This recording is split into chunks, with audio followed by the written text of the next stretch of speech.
Well, good afternoon, everyone, and hope everybody's well. Hey, listen, today I'm with Dave Oxley, and unfortunately, Keith Melton couldn't make it. Something's cropped up.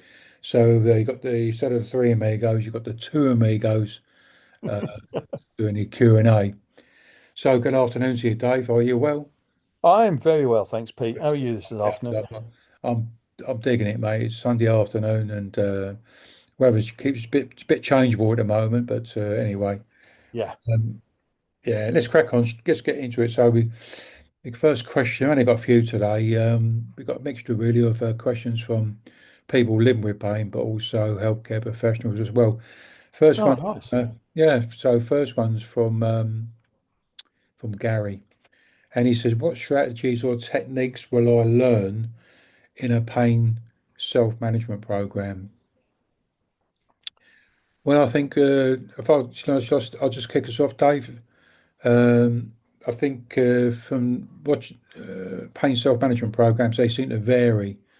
There isn't no standardized ones like, I mean, the ones that we use in the pain toolkit is just based around the five key skills that, as you know, I won't go through them now, but you can see them on the website, and they're also on the Pain Toolkit Academy, the actual courses for healthcare professionals and patients. They are based around those five key skills.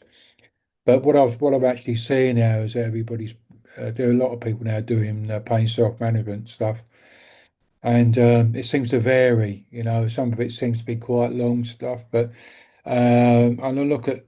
I don't want to be critical and stuff like that. I mean, they're doing what they know with knowledge they have, but it seems to be varied. The main things really is that you learn the basics, and I mean, when I was on the pain management program, it was all about how to start stretching, exercising, and pacing ourselves, relaxation skills. We learn about medications and stuff like that. What happens on a. I think someone did a session on X-rays, how to read an X-ray and whatnot. And but Dave, I mean, what's your experience? You've been doing this now a few years. What's your been experience with uh, what people learn like? Yeah. I think no two people doing the same course will learn the same thing because Good our point. pain is all individual. Yeah. So, it's a case of you'll learn various different techniques. But Pete mentioned pacing, and that has got to be the most important one. Yeah.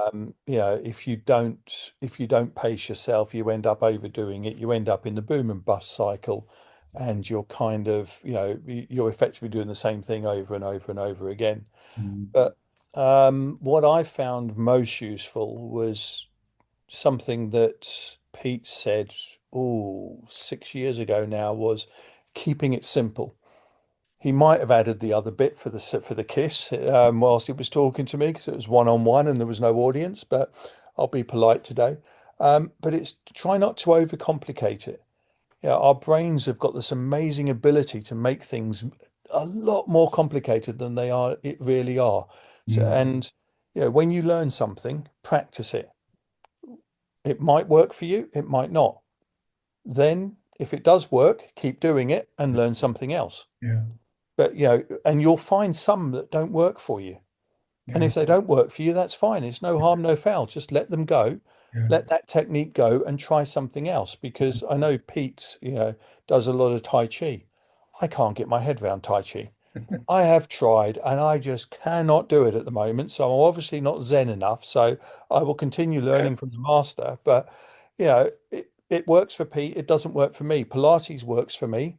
Yoga doesn't. So, you just find what works for you and then you develop your skills in it. And then you try, if someone suggests something else, as long as it's not here, try this drug or whatever else. Yeah. But if someone says, oh, I've tried this and I found it helpful, give it a go. Yeah. And if it doesn't work, throw it away. Okay. Thanks, Dave. And Gary, I hope you find that useful. Stella, she's a healthcare professional. She says, what evidence supports the effectiveness of pain self-management programs? Now, this is a really good question, like because there isn't a lot of it around from what I can see. Listen, saying that, I'm not really a research buff, like but a lot of people are doing research on it. All I can really quote you on is the bits and bobs that I'm aware of from not too probably back in the day a little bit, but I know when I worked on the expert patients program, we had to get the evidence together that the actual programs work, and I was running the expert patients program in the Essex area. I know before we did a national one, I was asking. I started doing my own sort of little bit of research because that's why I was hanging around healthcare professionals. So that was all saying about, well, does it work, sort of thing, because before I joined the expert patients program, I was right doing my own back pain, back pain self management program. Anyway, but what the bit I did was finding out, so people uh, fill out a short questionnaire before the course, after the course, and then 6 months later, and I think what I found out is that people when people actually attended the course and they got really stuck into it, really kept on with it, is that there was reduced visits to A&E, GP visits, etc. They was feeling more confident about themselves. Um, yeah, and they sort of really got on with their lives. And I always remember people stopping me in the street when I was running after I hadn't seen them. I couldn't remember all everybody's faces, but I was running courses in Essex, and people would come out to me saying, "Hey, Pete, oh, hello," and I'm looking at them. I said, "Sorry, do I know you?" Yeah, yeah, I was on one of your courses. Like, oh, it changed my life. And sometimes you can fill out all these forms and whatnot, but when people do stop you in the street and they say, "Oh, right, really changed my life," and it's where they've embraced it, so sometimes, I always remember Sir Liam Donaldson used to be the CMO for the NHS years ago, and he said, "Oh, I'm fed up." I remember him putting out a bulletin. I'm fed up hearing about statistics. I want to know from the horses out. I want to know if people like these courses. Are they helping them, etc. So. But there's everybody's evaluating stuff as you go along, and if say if you wherever you are in the country or wherever you are in the world, if you're going to join a pain self management program, it'll be really useful to actually ask them to show you their outcomes, what if what other people have said, and so try and find out from other people if they found it useful. We got another one from Helen, who's a person with living with pain. Quite an important one, really, Dave. She said, "How do I get started with a pain self-management program?" Well, I'll lay that one over to you because, Well, it depends which pain self-management program you want to do.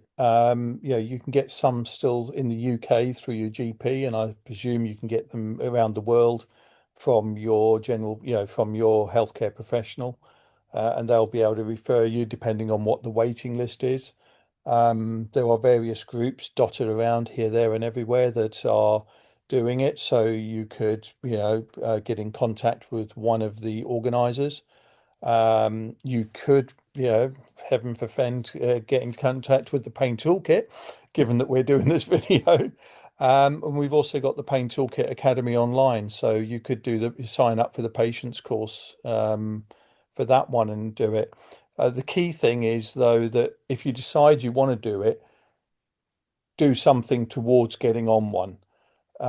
Because otherwise you'll go, oh, I think I might need to do a pain tool. Yeah, I want to be able to manage my pain better. Oh, there's nothing around. Oh, and then you end up repeating that cycle, as I said earlier. So, yeah, if you decide you want to get on it, and from my living experience, it's definitely life changing. Um, just bite the bullet and do it.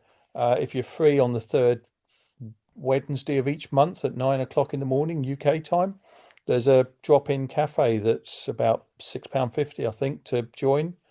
And Pete, myself, Katie, a physio, Grania, another physio, and Mary and Sarah and Lou are normally there. So, come along and join us Yeah, and, talk to people that are successfully self-managing our pain. yeah. Okay, Helen, I hope you found that useful. Back to a healthcare professional called Adam. What are the common barriers? What common barriers do patients face when trying to self-manage their pain? I think that one's for you, Pete. What are common barriers? I think um, I think a little bit of fear, really. I think a lot of people they get anchored into their what we call the medical model. Where they perhaps they've been managing their pain um, through medication only, etc., or constantly having treatments. And I think when you say to someone about self-managing their pain, um, thinking, well, are they telling me to cut? They're cutting me loose, like I've got to do it all myself. And I think that's why I think the Canadians years ago we added a word to it called supported self-management, so that the person doesn't feel they're being cut loose, but they will be supported by a healthcare professional. That's the other thing as well. Make sure that the healthcare professional is going to support you. He has got good coaching skills around pain self-management, etc. And they're hopefully, and so they're familiar with all the skills and whatnot that they need to be passing on. But I think so fear and what will happen. I think um, I think the main thing is to when you they, I think I remember when we went on our pain management program, all the other people we were sitting here well, what's going to happen, so get someone to talk you through it before you go on. Hey, listen, it's like I always say, it's like when you think about learning to drive, you ask around, and you say, hey, I'm thinking about learning to drive. Do you know a good driving instructor, and just ask, get in contact with them. Do they put you at your ease? Like, are they friendly? If can they be informative? Like, I think we've got to do our part and say if we got any impairments, tell them how you learn. You're a visual learner. You learn it by listening, so they can put some collate information together for you. Um, but and I think sometimes I tell I don't know about you, Dave, but I like the group sort of thing, the group Mhm. programs because I think you learn so much from other people that are on the course. But saying that, a lot of people, when you say it's a group thing, they may have had a bad experience at school or something, like being ridiculed or told off and whatnot. That the teacher was a bit rough on them or something. So that the group thing, but so it's about putting them at ease and saying, look, you're with people just like yourself, and the idea being in a group is that you're learning from each other, but we've got an agenda, we stick to it, and stuff like that. Yeah, Anything at all, Dave? yeah. So that's really good, Pete. And the other thing is that pain is very isolating, so the people will feel like they're on their own. So that's why I think the groups work well, Yeah, because you realize that other people are going through similar journeys to you. They yeah, won't be exactly the same, but they are suffering or they are living with pain, and you are living with pain. You don't want to compare pain with each other and have whose pain's worse and that type of stuff. But whatever techniques and tricks they've learnt might be able to help you and vice versa. So you can learn off each other. And the other one is that, as Pete mentioned, it's very daunting trying to move away from the medicalized model to the self-management. So, as a healthcare professional, supporting someone that wants to, that you think would benefit from it or has approached you, you need to be very patient with them and you need to persevere. mm, They need to slowly but surely take over their life again because it's effectively been handed over to the medicalized model, and they're effectively waiting for the medical professional to say, hey, this is your next thing to do. yeah, Whereas what they need to be coming around to is going, well, hey, I've seen this, can I have your opinion on it? And then they make an informed decision as to whether they give it a go. Yeah. Yeah. And that's a massive mindset change. I know that it scared me witless when I first realized I would have to start taking ownership of my life again. When I first met Pete, however many years ago. Yeah. It's about make the barriers. See, it's I think that's what I, sorry about plugging the academy again. What I like about the academy is that yeah, it's an online course, but we've got a community, like so where we can do regular meetups, etc. Like so that break down that barrier as well to not think that you ain't on your own, like. So if you need any more information about that, give us a shout. Yeah, and also Pete and myself and others are behind the scenes on the academy. So, it's not just a case of you self-pace. If you've got questions, you can reach out to us and we can help you out. Yeah, I'm doing that in a week or so's time, I think, Dave.